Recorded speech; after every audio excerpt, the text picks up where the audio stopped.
TRS అధినేత కేసీఆర్ అధ్యక్షతన parliamentary party సమావేశం కొనసాగుతున్నది. రాజ్యసభ, లోక్సభ పార్లమెంటరీ పార్టీ నేతలు కేశవరావు, నామా నాగేశ్వరరావుతో సహా ఎంపీలందరూ ఈ సమావేశానికి హాజరయ్యారు.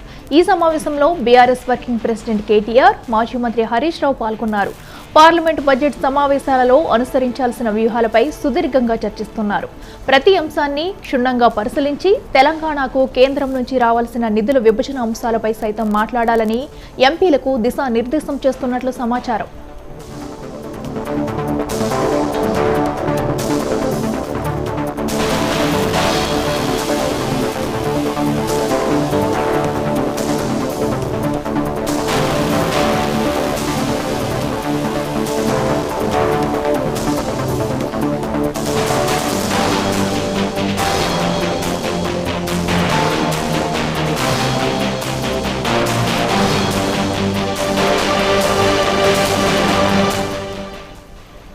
ఎర్రవెల్లి ఫామ్ హౌస్ లో బీఆర్ఎస్ అధినేత కేసీఆర్ అధ్యక్షతన పార్లమెంటరీ పార్టీ సమావేశం కొనసాగుతున్నది. రాజ్యసభ, లోక్సభ పార్లమెంటరీ పార్టీ నేతలు కేశవరావు, నామా నాగేశ్వరరావుతో సహా ఎంపీలు అందరూ ఈ సమావేశానికి హాజరయ్యారు. ఈ సమావేశంలో బీఆర్ఎస్ వర్కింగ్ ప్రెసిడెంట్ కేటీఆర్, మాజీ మంత్రి హరీష్ రావు పాల్గొన్నారు. పార్లమెంటు బడ్జెట్ సమావేశాలలో అనుసరించాల్సిన వ్యూహాలపై సుదీర్ఘంగా చర్చిస్తున్నారు. ప్రతి అంశాన్ని క్షుణ్ణంగా పరిశీలించి తెలంగాణకు కేంద్రం నుంచి రావాల్సిన నిధుల విభజన అంశాలపై సైతం మాట్లాడాలని ఎంపీలకు దిశానిర్దేశం చేస్తున్నట్లు సమాచారం.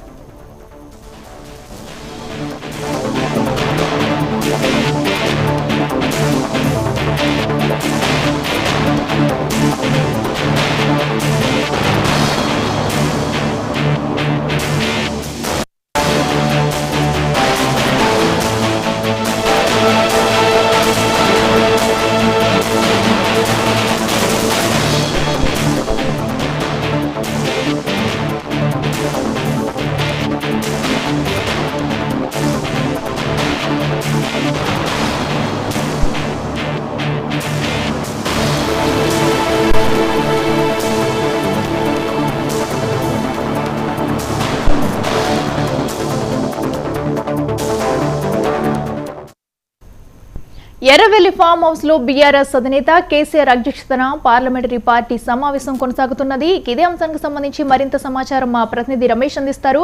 రమేష్, చెప్పండి, మరి ఈ సమావేశంలో ముఖ్యంగా ఏ అంశాలపై చర్చిస్తున్నారు?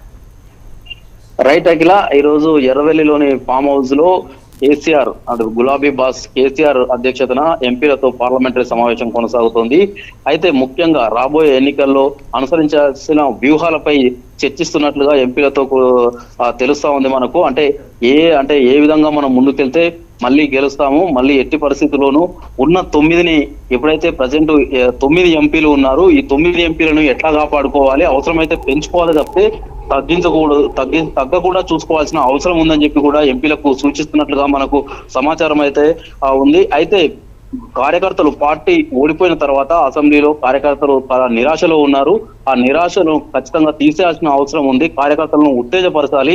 అందుకోసం కూడా కేసీఆర్ స్వయంగా కార్యకర్తలతో కూడా ఒక మీటింగ్ కూడా ఏర్పాటు చేయబోతున్నట్లుగా కూడా మనకు తెలుస్తా ఉంది. అయితే ముఖ్యంగా రాబోయే పార్లమెంట్ సమావేశాలు ఉన్నాయి. ఫిబ్రవరిలో పార్లమెంట్ బడ్జెట్ సమావేశాలు జరుగుతాయి. ఈ సమావేశాల్లో ముఖ్యంగా రాష్ట్రానికి రావాల్సిన నిధులపై కూడా ఖచ్చితంగా కొట్లాడాలి.